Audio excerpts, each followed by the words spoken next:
ito ay rated SPG. Striktong patnubay at gabay ng magulang ang kailangan. Maaaring may masiselang tema, lengguwahe, karahasan, sexual, horror o droga na hindi angkop sa mga... Desidido na nga itong si Felma na hindi na nga palayasin pa itong si Manuel at si Jessica dahil nagkapatawaran na nga itong si Manuel at si Felma.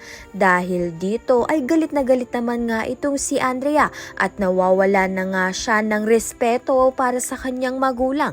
Lalong-lalo na nga dito kay Felma. Nagawa ngang sagot-sagutin ni Andrea ito ngang si Felma dahil hindi nga siya sang-ayon sa naging desisyon nga nito na sa iisang bubong nga sila titira.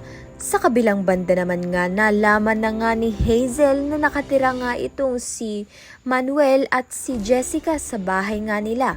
Kaya naman nga't nagplano nga ito upang sugurin nga sila at videohan na nga ito at ia-upload nga sa social media na kabit nga itong si Felma.